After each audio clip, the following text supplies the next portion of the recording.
especially, in the fifth year, like what is your focus in the spring? I know you've talked about sort of trying to do a little bit more positionally along the front, but you know the scheme really well. Obviously, you know the staff really well and everything. I imagine you're probably not trying to put too much physical load on your body. Just like, how do you approach a spring practice when you've got the experience, just the sort of the depth of experience you have? Honestly, nothing has really changed. I kind of still attack it just like I'm a freshman, like I was a sophomore. I really love playing the game of football, so I kind of just go out there and go make plays and try to make sure I'm not picking up any bad habits, right? So anything I watched on, during film, whether it's getting my pad level lower, getting my hands a little bit better, getting my feet a little bit quicker from watching film from last season, whatever those things I need to improve on is kind of just continue to sharpen my tools. We'll go Mike, then Todd.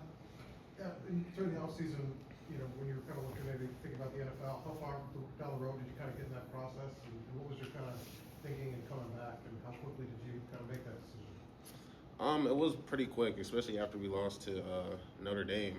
I was like, we was really close, and I was like, I kind of got that taste of almost getting to the championship, right? And I feel like the experience that a lot of these guys have, especially with, my top two guys, Fish and Pons, coming back, right? We kind of talked about it a little bit, and I was like, if we come back, we could really make a good run. So it's really just to come back and try to bring a championship here to Bloomington. Staying notes to Todd and Seth. Yeah, flowing from that, I mean, last year this team was driven so much by the hunger to prove yourselves. I mean, a lot of you guys have come from JMU. You've proven yourselves to a certain level. I know you want to prove yourselves higher, but has the nature of the hunger changed at all in the offseason, or is it the same? It's the same. Honestly, it's more because now you have more eyes on you, right? So I've seen a lot of things talking about that sophomore slump. So that's something that I know I've taken pride on, something that's not going to happen. So it's really just to come back and show that we can do it again and again and again and again. So it's really it's the same thing, just a different season.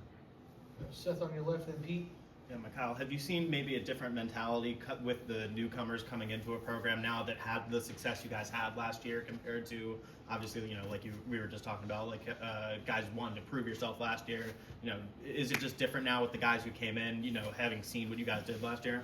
Yeah, I think the guys that come in now kind of understand what's needed to get this thing done, right? So a lot of guys that's come in are a lot of veterans that's played at high levels. Zen's played at Ohio State, Pat played at Notre Dame, right? So you got guys who's played at a high level that can come in and bring that experience with them. And especially since we already have a culture built over this entire last year, they kind of come in the first few weeks, they kind of get integrated and kind of understand how we flow, what the mentality is, and they kind of just adjust real fast. We'll go Pete and then Jared. Mikail, how well does this defense suit you? And obviously you've been in it quite a while now. But what is it that really maximizes your abilities, and how have you learned to adapt to them? It's kind of, we have a good bit of freedom, right? So I can kind of go out there and make plays, especially me kind of become an older guy and more of a vet. Coach kind of gives me a little bit more freeway, right? A little more leeway to go and kind of just trust my eyes, right? So we are gapped up, we're disciplined, but he allows me to take my shots and do what I need to do to go make a play and boost this team to where we need to go. Stay second row on your left to Jared and then Zach B. You mentioned before that you wanted to play a little more of a stud this year. How much have you been doing that in the spring, and then how much do you want to do that in the fall? So that's pretty much the position I've switched to full time. I'm more like stud, and then if necessary, I'll go to a little bit of field end.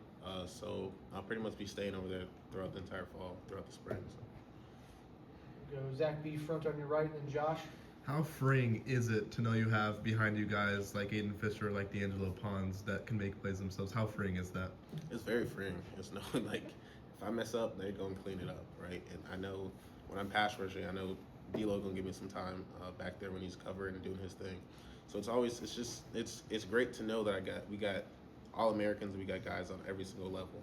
It makes everyone's job a lot easier. Josh and then Daniel.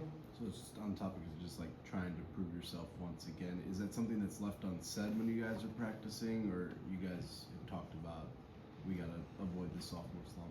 It's definitely unsaid. I think everyone that's here already have that mentality. Everyone's already dogs, right? So when you have a whole group of dogs, you don't gotta really say too much, right? You just go out there and play, And especially once you start to see see practice kind of slow down, you have those leaders that kind of pick it back up, right? So I think everyone that's a part of this program knows what they need to get done and how to get it done. So it's really not much talking we got to do. We'll go Daniel, then Nick. I want to ask you on Amari as well again. Aiden mentioned that you approached him about him like kind of wanting Amari under his wing. Why did you approach Aiden about that? Cause I mean he's one of the top linebackers that I've ever played with, right? So he takes the game real serious. He plays physical, right? He's really smart. He understands offenses. He understands our entire scheme. So he's kind of the full package in that regard. And someone like that, I think that's the best person to take. You know, have my brother go under his wing. I've done a lot what I can do to teach him, but you know he plays linebacker, which is a little bit different than what I'm doing. So why not get the best linebacker in the country to mentor him? Go Nick on your right, and then Joe. Have you noticed like the other transfers adjusting well, and what are you expecting out of them in the upcoming season? Everyone's adjusted really well. I think this is a great team to kind of transfer into. Where I think we're just like in the locker room, it's easy to transfer and adjust to our style, right? Because we're pretty much family oriented. We're pretty good at welcoming people in, right? And then when it comes to football, I think they all kind of have that thing, right? That's why Sig recruited them, right? So they just come here and they figure out the playbook and they get to do whatever they need to do. Get whatever the reason that Sig brought them here is a reason, right? So we got guys like Zen, we got guys like Pat. D-line wise, we got Rat, we got Hosea, we got a bunch of guys who come in here and just already got that dog in them. They just got to figure out the playbook and get going. We'll wrap it up second row with Joe. Yeah, you mentioned how with Aiden D'Angelo opting to come back this season, that was kind of big. I mean, what is that bond? How important is kind of that trio, regardless of you three being in different positions? It's important, right? Especially like I said earlier, having us. You have one guy from every single level, right? You got a D lineman, you got a linebacker, you got a DB. So just to be able to have that leadership on every single level. So it's not even about just us making plays, but what can we inspire the other guys to do, right? So I think that's one of the biggest pieces that kind of go on. So. Great. Thanks, Mikail.